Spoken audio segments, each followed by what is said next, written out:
Do you want to take our vehicle? Let's roll.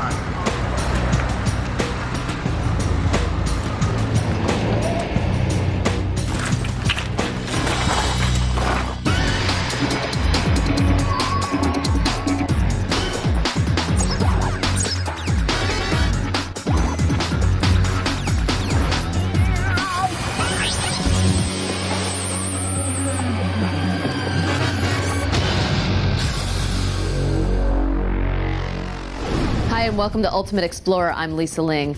Tonight we're going back to war-torn Baghdad to investigate the whereabouts of one of the world's greatest lost treasures.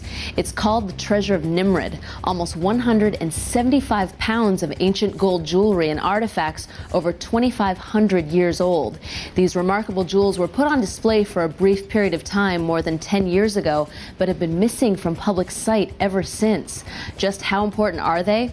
Well, their original discovery was considered one of the most significant archaeological finds since the discovery of King Tut's tomb nearly a century ago. Now their very existence is in doubt. Were they casualties of war destroyed by the bombing of Baghdad, or had they been spirited away by Saddam and his henchmen? Join us as we try to solve the mystery of Iraq's lost treasures. Like most Americans, on March 19, 2003, I was glued to images of Baghdad under fire.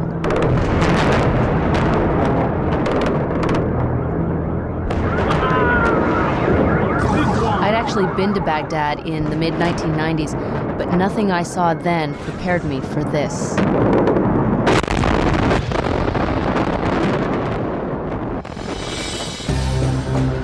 Just 3 weeks later, and American tanks roll into the Iraqi capital. Scenes of triumph are replaced by images of chaos. Thousands take to the streets. The U.S. Army's 3rd Infantry Division isn't prepared for a citywide civilian crisis. For 8 days, the military fails to halt the looting. Suddenly, everything is up for grabs. Nothing is sacred. Not even the treasures of the Iraq Museum. Its looting provokes headlines all around the world. This is the crime of the century, because the one who looted things from the museum, they did not loot them from our museum. They did not loot them from the Iraqi people. They stole these things from the whole mankind. But for now, I'm in Washington, D.C. I'm here to meet filmmaker Jason Williams. He's got some exclusive videotape of one of the world's greatest treasures. It vanished almost 15 years ago in Iraq. So this is the infamous Treasure of Nimrud, huh? This is the infamous Treasure of Nimrud, indeed. So this is the actual moment of discovery back in 1989 of the tomb of Queen Yabayam, 600 years before Cleopatra. These queens were the Cleopatras of the Assyrian world. One of the world's greatest treasures, 175 pounds of golden artifacts. It's kind of a mystery, you know, where is it, who possesses it today? Okay, so if you can, give me a value, an estimated value of this treasure. You know what? These treasures are like the crown jewels inside the Tower of London. They simply do not have a worth that can be placed upon them. They are genuinely priceless. Rumor has it that, you know, these things were melted down after the First Gulf War. There's even a rumor that they were given by Saddam Hussein to one of his mistresses. We really don't know precisely where they are. So to Baghdad. To Baghdad, indeed. It sounds like a great mystery, and I'm always up for one of those. Here I am, just 3 weeks since the fall of Baghdad, entering Iraq in search of the Treasure of Nimrud. And the risks are real. The next leg of our journey takes us 375 miles through some of the most hostile country on Earth. There's something about this treasure that makes it worth the risk. We're in Iraq now, and this is where the nervousness sort of starts to kick in, because over the course of 15 days, there were 11 incidents and 1 killing along this route. So hopefully we'll get there all safely. Traveling by convoy isn't optional, it's a must. Shells aren't blowing holes in the road anymore, but it still feels like the highway to hell. For 5 hours, we don't stop and we don't slow down. Finally, we get a little company out the window, and then we roll right into Baghdad. I'm eager to get on the trail of the treasure of Nimrud, but military checkpoints are everywhere, and it's serious business. Come on out, so we can check real fast. All right. Okay. What are you looking for? Bombs, you know, that usual stuff. Attacks on U.S. Army positions are a daily occurrence. By the time we make it to the Palestine Hotel, we're famished. But if you're thinking room service, forget it. I just want to show you our dinner. There's no electricity in the hotel tonight. I wonder if canned cheese will catch on in the States. Canned cheese and canned potato chips. It's a survival diet. The next morning, I go out and try and get my bearings. I was last here 7 years ago. Today, it's a very different place. I just want to give you an idea of what post-war Baghdad looks like these days. As you can see behind me, so many burned out tanks and rocket launchers, and in this area we have to watch where we're walking because there are a number of unexploded grenades on the ground. There's danger around every corner. Parts of the city still burn. But there are encouraging signs too. Life is resuming its pre-war pattern. New influences are creeping in. Old ones are erased. But if Saddam Hussein has lost his throne, what of the treasure of Nimrud, the jewel in his nation's crown? The first stop in my quest is the Iraq Museum. It's where the treasure of Nimrud was last seen in public 13 long years ago. I'm not alone. The National Geographic Society has sent a team of experienced archaeologists to Iraq. Led by Henry Wright of the University of Michigan, they're here to assess the post-war condition of the country's museums and archaeological sites, and then issue a call to action. With reports of continuing looting coming in from all around the country, the stakes are high. And nowhere more so than here at the Iraq Museum. And before the war, its collections were truly unique, a mirror not just to Iraqi culture, but to the entire history of human civilization. In this museum, we had objects and material from about 500,000 years. You could witness the beginning of carving statues, you could witness the beginning of pottery, then the beginning of the civilization, the beginning of social life. You could witness all of that in this museum. And now parts of that are missing.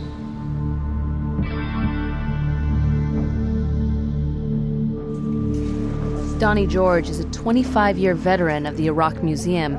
He invites our National Geographic team to inspect the damage firsthand. A lot of slides from this room scattered. We tour the devastation with him. They broke in, just went and broke the doors. They came with hammers and everything. We visit the administration building first. All the rooms were like this. The museum's records are not computerized. All its inventories and archaeological data are housed in filing cabinets and on index cards, or at least they used to be. The main exhibition galleries have also taken a beating. The other one is gone. Some of these rosettes are gone. For me, this was the hardest moment in my life, to see such pieces that I loved so much. And I was always proud of these pieces of art of mankind, that we had them here. I really felt that I had a sharp cut in my heart, and I feel bleeding till now, really. Working to a plan last used during the Gulf War of 1991, the museum's staff did everything they could to protect their museum's treasures. They removed the most precious items from display, but some were just too heavy to lift. Still, every available precaution was taken. See, it's so interesting that this room, this is the Assyrian room, there were already sandbags and a lot of the pieces were already covered in foam before the war even started. But the museum's curator's greatest fear, a missile strike, never materialized.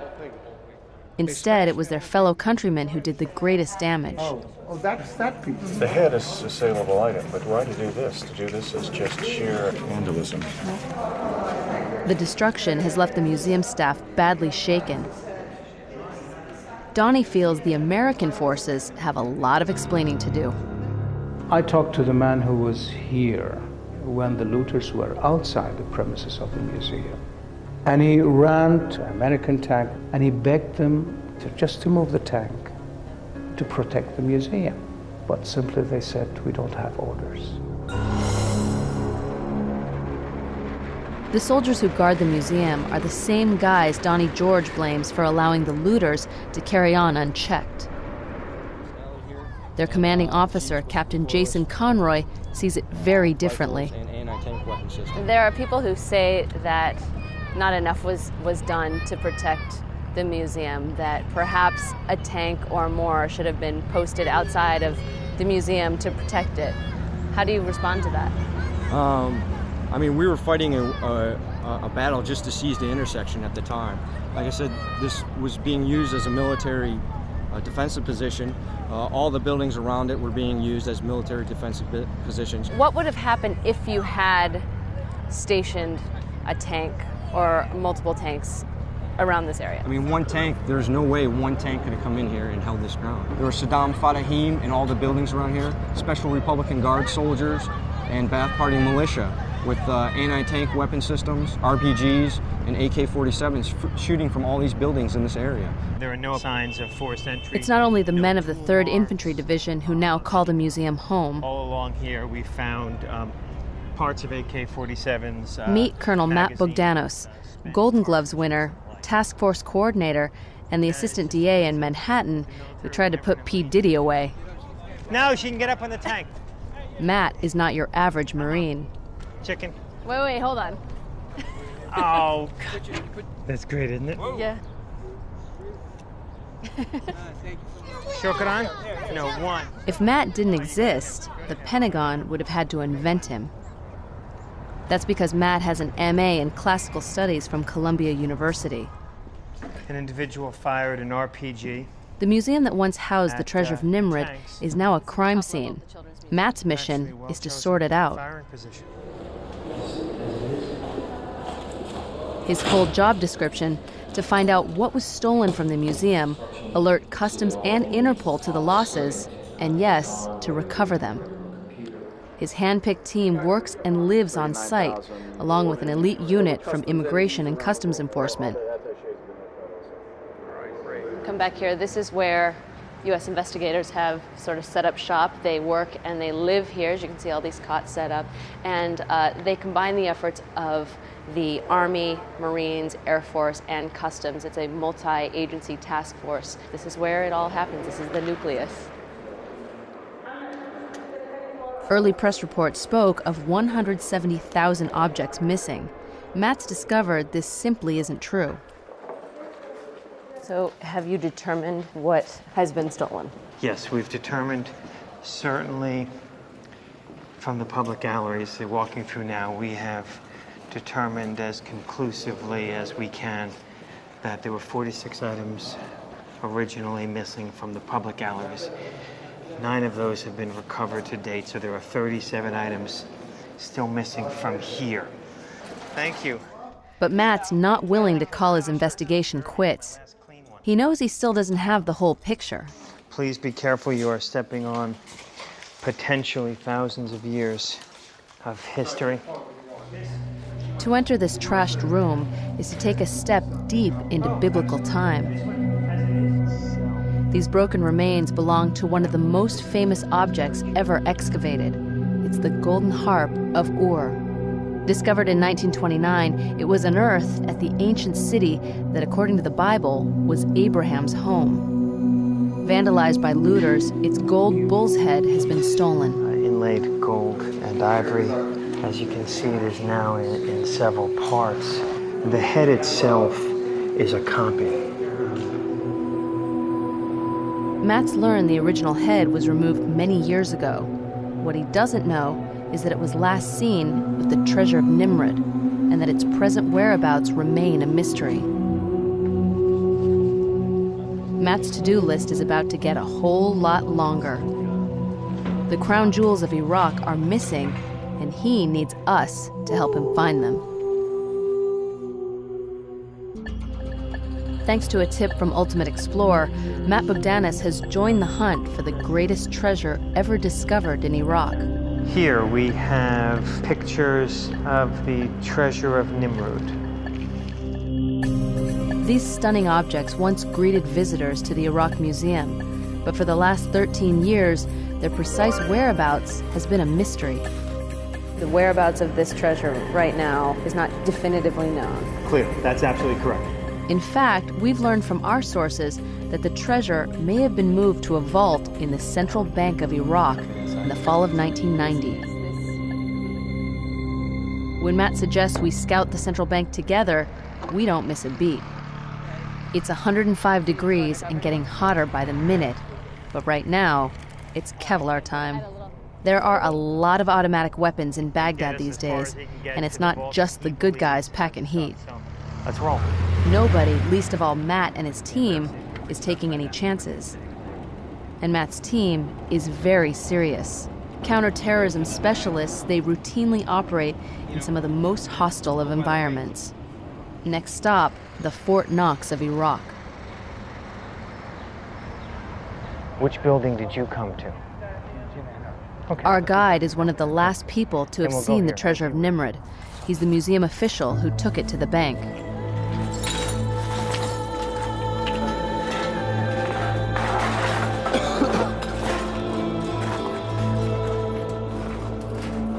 The bank looks as if it took a direct hit during the war. It's hard to imagine how the treasure of Nimrud could have survived. Every step is treacherous. Twisted steel joists and broken glass are everywhere.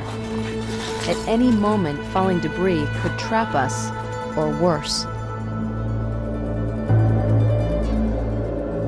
And then there's the money. It's everywhere. Hundreds of thousands of burned Iraqi dinars lie on the ground, reminders that not so long ago, this was Saddam Hussein's personal ATM. Venturing into the basement of an adjacent building, it's obvious the looters were here before us.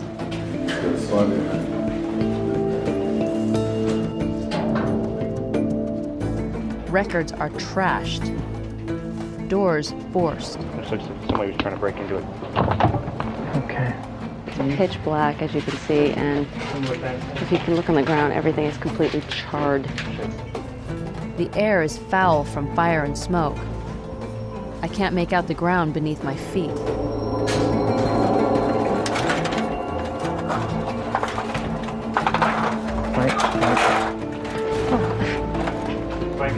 Be careful, this is really slippery, guys. Hey, this is really slippery.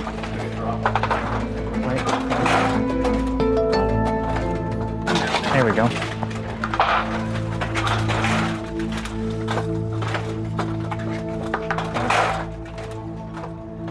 Finally, we reach a vault. Okay, we got a combination and a key. But our source remembers a different-looking door. The bank itself has two buildings. We go back to scout the main building, the gutted one. Let's take a look. How far? Let's take a look. I'm guessing they wouldn't have vaults down a spiral staircase. Matt and Steve Mokhsari from ICE lead the way. Steve, what's going on down here? Well, I think this is at least 2 or 3 levels down from the area where we originally were. And there's an elevator shaft that's blown shut. So I would think that this is the stairway down to a deeper portion of the bank where vaults are at. Seems to make sense because it's right in the working portion of the bank. Well, we've hit a dead end in our search. We hear that the treasure of Nimrud is here in the Iraqi Central Bank, but all that's left is this charred building and all this Iraqi money. We're at the bottom of a stairwell, and as you can see, there's a big flood. So one of the most important treasures in history could be down there. But for us today, this is where our search ends. The challenge is immense, and not just because of the flooding. The central bank is a political minefield. This is going to take some time. You sure the vaults were underground, not level? While we're planning our next moves, I'm joining producer Jason Williams, plus archaeologists Tony Wilkinson and Mark Altawheel for a trip to the place where the treasure of Nimrud was found. Just as we're getting ready to leave, we get some bad news. One of our fixers spoke with an accountant at the bank yesterday who says that Saddam didn't only take money 3 days before the war, but also took the treasures of Nimrud from the vault. That is a real total disaster now. Saddam Hussein still casts a shadow, even from the darkness of defeat. They don't take it in the day. They coming, look at it and go. And in the night, 10 big truck take these things out of this bank. And according to our fixer Halim, the former president is still very much alive. And where is Saddam? He's devil. He's everywhere. When you've got the gold itself, you've got leverage, because he can use that against the world community to bargain his way into an advantageous position. The rumor makes our mission seem even more urgent. Already, other thieves may be looting priceless artifacts from the site where the Nimrud treasure was found. Driving out of the capital, we pass reminders of the war that engulfed Iraq and the occupying power that's very much in evidence. War and occupation, they're enduring facts of life in this part of the world. 3,000 years ago, military might was also the key to superpower status, which is exactly why Saddam Hussein portrayed himself as a warrior from the past. One of the empires he tried to emulate? Assyria. The Bible called it a land bathed in blood. Its armies overwhelmed the entire Middle East, occupying Judea and almost destroying Jerusalem. For almost 300 years, the Assyrians were the world's sole superpower, and for much of that time, this was the site of their capital city, Nimrud. It's taken us 5 hours to get here from Baghdad, but it's worth the trip. At first, it's hard to imagine this was once a mighty city crowned by a ziggurat or pyramid. Time has not been kind to the Assyrian Empire. From here it looks like I'm standing on a big pile of mud, but actually this is a pyramid. And unlike the Egyptians who built their pyramids out of stone, the Assyrians built theirs out of pure mud brick. So as you can see, it doesn't wear very well. But beneath me is the Palace of Nimrud, which was built in the 9th century BC, and the tombs of 4 Assyrian princesses are there, and that is where the treasure of Nimrud was found. The treasure was shipped to Baghdad more than a decade ago. But Nimrud itself, like an outdoor gallery of priceless art, remains a draw for looters. Recently, a single Assyrian stone panel sold in London for $12 million. It's little wonder why the U.S. Army is here in force. Unfortunately, they didn't arrive soon enough.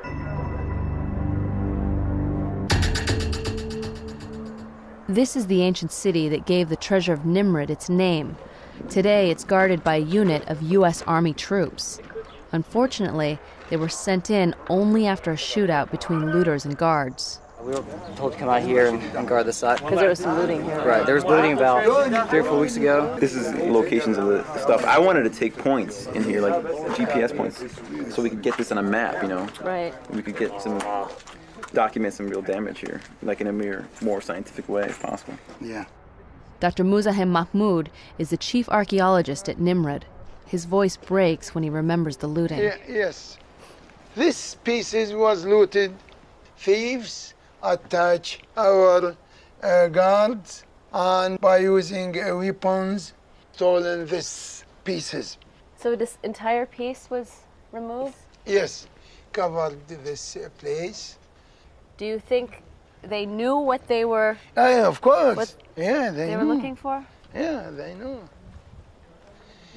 Mark and Tony get to work. Their mission is to document the damage caused, not only by the recent spate of looting, but also by the economic neglect wrought by 12 years of sanctions. There's plenty of evidence to collect. If you want to know how serious these looters are, just look at the spent bullet casings here. They're prepared to risk their lives, come in, have a gunfight, and you can see a bullet hole piercing the cuneiform text. So that has taken off a whole range of the cuneiform text there over an area about 5 centimeters by 5 centimeters. The shootout also involved the door. You can see the bullet holes in the door. The looters came at midnight, armed with guns and tools to chisel off sections of the walls. A guard sleeping in a trailer was woken up by the commotion. He tried to scare them off by shooting into the air. Instead, he ended up in a firefight.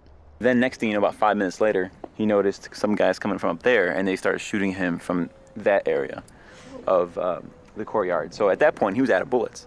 So he had to leave. And then that was when the other reliefs were, I assume, looted. Fortunately, some of the bas-reliefs at the palace remain perfectly preserved. Windows into a world that vanished thousands of years ago. This is where you actually get to see what they would have looked like, the clothing, you know, the actual footwear of these kings, you know, and the color, you know, adds life to it in some sense. I mean, you can start to imagine, you know, what this sort of surroundings, realizing this was actually very colorful. 400 years before Alexander the Great, the Assyrian court of Nimrud dazzled the world. It was here that kings and queens displayed their power and their finery. The wealthiest women wore fabrics adorned with tiny flowers of solid gold. And then there were the parties.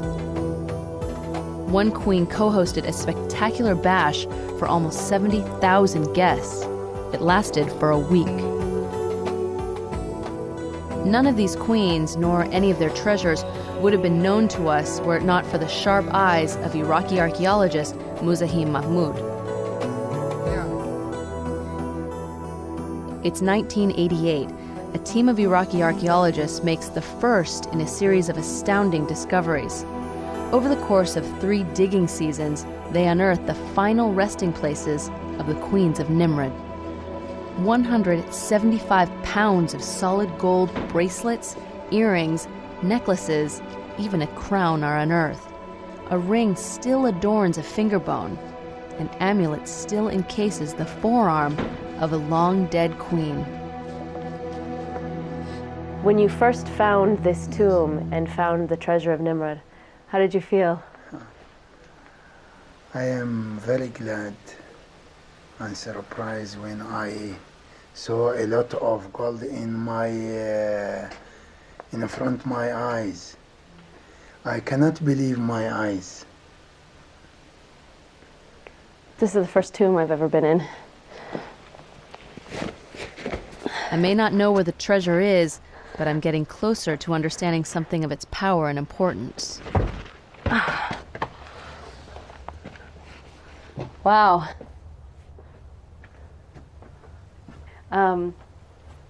This is pretty incredible.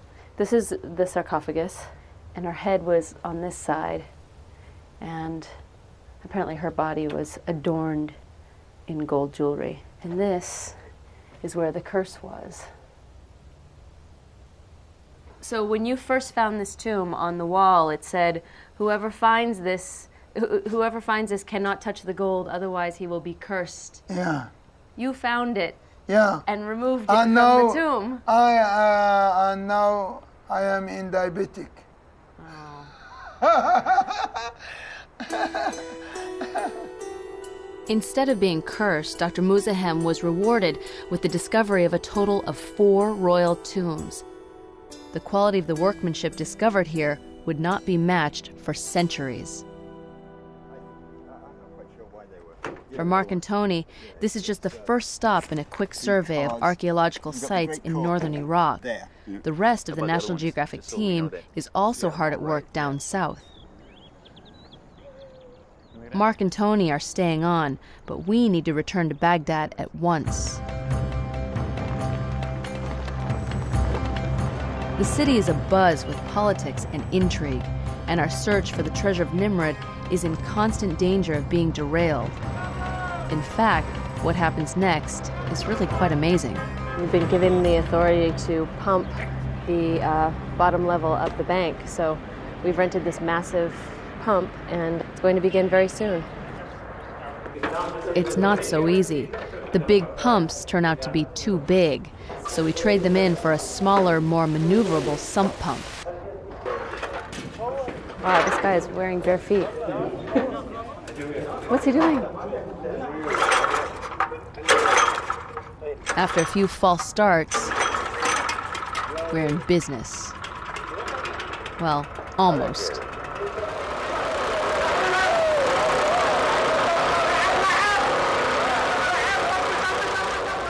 Okay, Jason, now you can smile.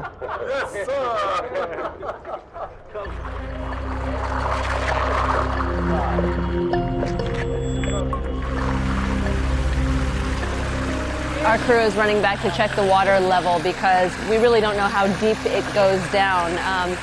We may have to do it all night long. We may have to do it for an hour. We'll have to just see. We check the water levels constantly, but progress is agonizingly slow. As night falls, our pump keeps going.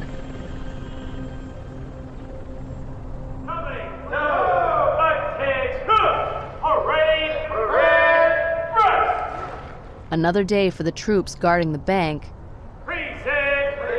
Another day for our pump operators. Another check on how we're doing. Okay, so apparently they pumped for a couple of hours and we just wanted to see if the water had actually gone down.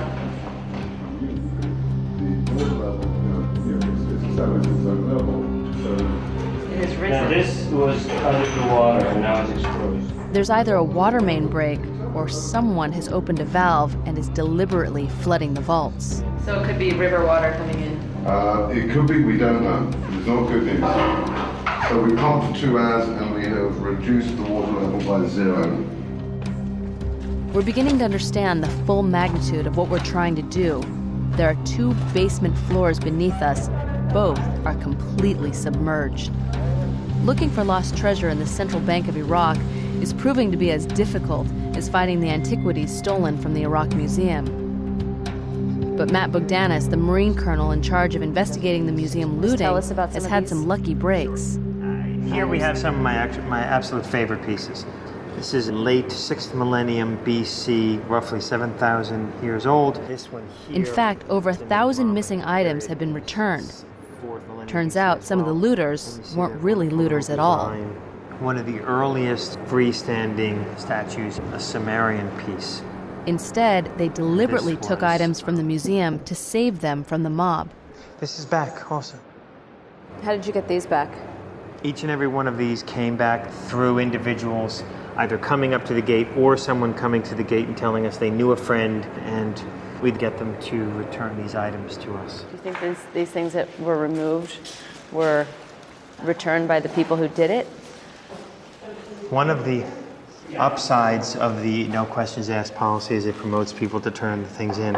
One of the downsides of the no questions asked policy is no questions asked. So I don't ask them how they got it. All I do is say thank you, you're wonderful, I really appreciate what you're doing. You want a cup of tea? But there's a less welcome development too. Matt's found evidence of an inside job. The blueprint shows the layout of the museum's storage rooms. Only a few employees had access to these well-protected rooms. This room, nothing is touched. This room, nothing is touched. This room, nothing is touched, except for in the far corner right there. The rooms contain thousands of small but extremely valuable artifacts like these. Some pendants, amulets, all smaller pieces. These are the most easily transportable, the most easily trafficable items in the museum. Most of the objects are the highly collectible items archaeologists call cylinder seals. And as you know, they're used almost as a signature stamp. They were used throughout the ancient Near East to stamp their owners' signatures in sealing wax. The individual or individuals who did this had to have had an intimate knowledge of both the museum and its storage procedures. there can be no other conclusion. Because an ordinary person visiting the museum would have no knowledge that this would exist. It would take you days to find this trove. It's the biggest loss suffered by the museum. The market value of these pieces, up to $80,000 each. That was a pretty brilliant theft. It was a well-planned theft. I never call thieves brilliant. Thieves are just thieves. There are no immediate plans to initiate criminal prosecutions, but much of the evidence assembled by Matt and his team has been posted on the internet. How many do you think we've got recovered now? I know it's a fluid list and it's changing, but where do you think we're at? Probably about 20%, 25%. Illegal dealers are on notice. You trade in antiquities stolen from the Iraq Museum, and you'll face the consequences. And the progress doesn't end at the museum. Back at the bank, we cracked the toughest nut of all. One of our Iraqi pump operators has popped every manhole cover he can find, turning off every valve in sight. It works. There's no more floodwater entering the bank, and the water level at last is going down by as much as 5 feet a day. Soon, we may know the answer to our mystery. Is the treasure of Nimrud still inside the vaults, or is it lost forever? The floodwaters are in full retreat. We've cleared about 650,000 gallons of water out of the bank. Finally, we can see the doors of the vaults we've spent so much time trying to reach. They're straight out of central casting. So tough, they stood up to the impact of a rocket-propelled grenade fired at point-blank range. But there's still no guarantee the treasure of Nimrud is safe. 2 days before the bombing began, Saddam Hussein's youngest son came to the bank. He carried a blank check signed by his father. That night, his men returned.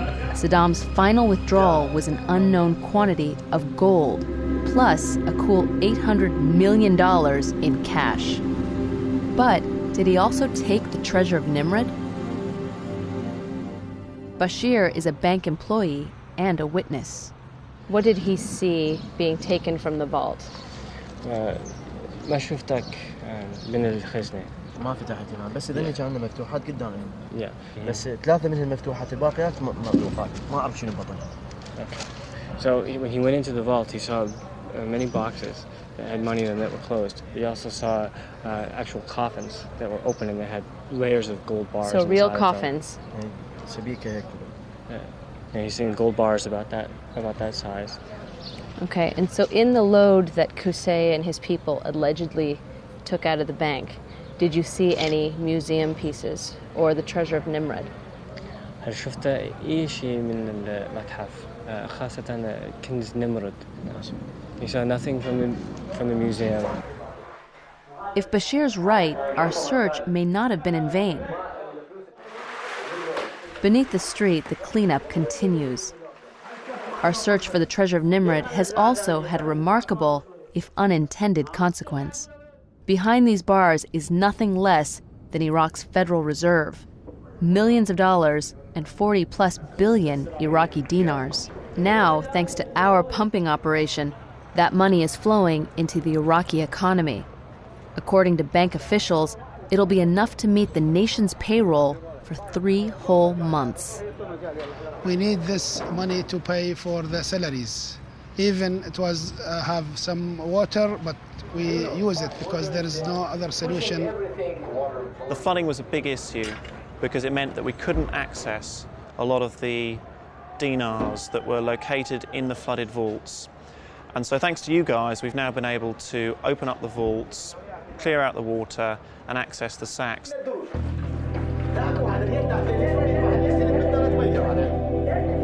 At last, we reach the final barrier.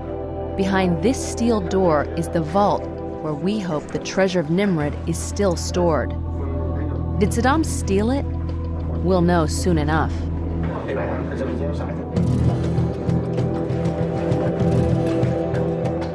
Opening the safe is no easy matter, even if you have the combination and the keys.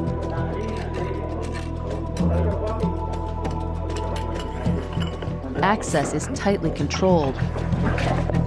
Only a single camera monitors the action. At last, the door opens. A quick scan of the room, and then we spot them, the museum cases. There's no obvious damage, and the lock looks intact. But do they still contain the treasure of Nimrud? Now politics intrude. The cases can't be opened until everyone, the bank, the museum, and the Pentagon, have signed off on the deal. Then, and only then, can we finally break the seals.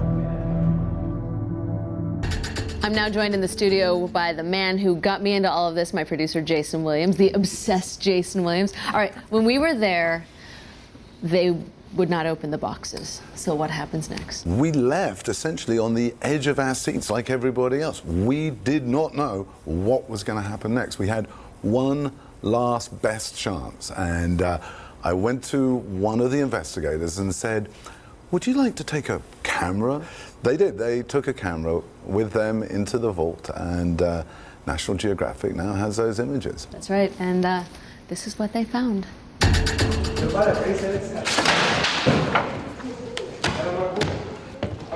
The scene our loaned-out camera captures is a world exclusive.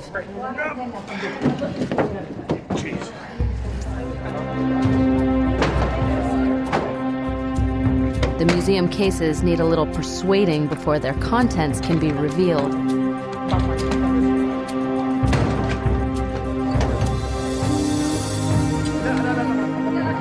First, a woman's face. Next, gold bars and a gold helmet. And as excitement grows, the bull's head from the golden harp of Ur. And then, at last, for the first time since the beginning of the first Gulf War, we see it. The treasure of Nimrud. Two wars and countless other dangers haven't dimmed the luster of its gold. Bowl after exquisite bowl, necklaces, massive armlets, all gleam as if the master goldsmith had just created them. Finally, as if to cap the moment, the ornate crown of a queen of Assyria is revealed.